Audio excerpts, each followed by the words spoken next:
When you think of the best watches in the world, what company comes to mind? Chances are high that you thought of Rolex, one of the best-known brands in the world. Although their product can't do much besides answering one single question: what time it is. Nobody really needs a Rolex. But many people want one.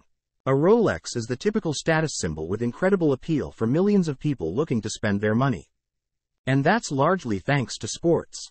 Rolex built their brand strategy on sponsoring athletes and events from the most elegant and luxurious sports. Roger Federer, Tiger Woods, Annika Sorenstam. They all wear a Rolex while accepting their countless trophies at the winners' ceremonies. Welcome to my channel. In this video, we explain how Rolex used sports marketing to become the most iconic watch brand in the world. Rolex is the most recognized watch brand. Established in London but moved to watch capital Geneva after the First World War, it has been the most sold luxury watch in recent years. They are the market leader with almost a quarter of the market share in 2020. That's almost 3 times the share of their closest competitor. It's the only watchmaker to make it onto the Forbes list of the most valuable brands. Rolex have recorded revenues of more than $8 billion, and their brand alone was valued at $7.90 billion in 2020. That's impressive for one product that technically no one even needs. Rolex has managed to become an icon. Such status, however, is not created overnight. In the beginning, it was the functionality that stood out, as we can learn on their website. Rolex has built its brand on the back of innovation and quality. And this is obviously very important. But it's not enough anymore. The younger generations, which have all grown up with a smartphone, need to be convinced of the values of a traditional timepiece from a whole other angle. The brand needed to move beyond sheer functionality to impress the modern customer. How did they do this? In the beginning, Rolex used slogans such as "World's First Waterproof Wristwatch" and "A Landmark in the History of Time Measurement." To underline the technical superiority of their timepiece, it was important to have the right testimonials. When Hans Wilsdorf founded Rolex in the early 20s, his aim was to replace the traditional pocket watches with one of the supreme innovations of his time, a watch worn on the wrist, resistant to dust and water. He identified the sports world as the perfect environment to push his newly formed brand. He asked Mercedes Gleitz, an English swimmer, to wear Rolex as she attempted to swim the English Channel. The watch lasted through the 10-plus-hour attempt, stayed in good shape, kept accurate time, and didn't allow a drop of water into the casing. With this historic achievement, Gleitz became the first Rolex testimonial. That was 1927, long before Red Bull took over extreme sports. That wasn't the only stunt. Rolex watches have accomplished some of the most challenging adventures, from scaling the Himalayan peaks, crossing the polar ice caps, breaking the sound barrier, to exploring the depths of the ocean. Nowadays, their slogan, "A crown for every achievement," has been perfectly chosen to address their key audience. Their biggest customer group are individuals who have just got a new job, promotion or pay raise and want to show off to everyone else.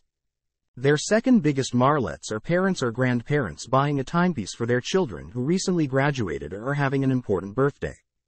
The slogan shows Rolex moving from selling a product to selling a story. And one of the best storytellers is sports. That's why the biggest watch companies fight for the right to be the official timekeeper of the major sporting events. It is comparable to Nike or Adidas signing athletes. If you like the event, it is more likely that you also like the official timekeeper. Omega is currently established at the Olympic Games, Tissot at the Tour de France, and Hublot in European football. But no watch is present as Rolex. Rolex has picked out their events carefully. So who do they sponsor and why? Even though Red Bull and Rolex both have their roots in extreme sports, they rarely get in each other's way nowadays. Rolex is no longer looking to prove the quality of their products by putting it on the wrist of people swimming through channels and climbing up mountains. They would rather choose the sports that best fit their brand image and that are played and watched by their target group. In other words, where there is an audience that can afford a Rolex. The result is a heavy Rolex presence in tennis, with its events rich in tradition like Wimbledon, as well as golf, yachting, and equestrian sports. The only clear overlap between Red Bull and Rolex can be seen in Formula One.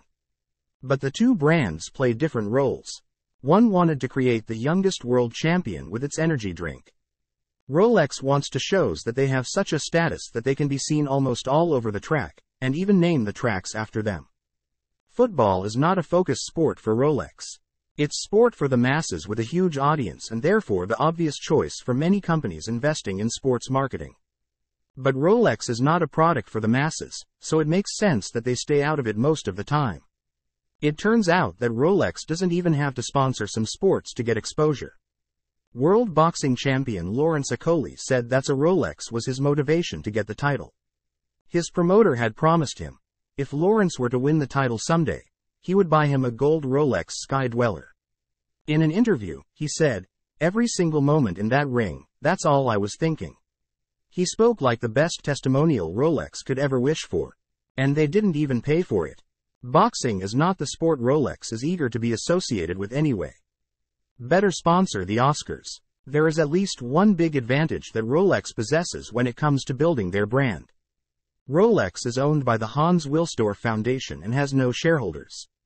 So per definition Rolex is a non-profit organization and is willing to say no to short-term profit to ensure the longevity and strength of the brand. Non-profit does not mean that they have no interest in generating revenue and building their brand.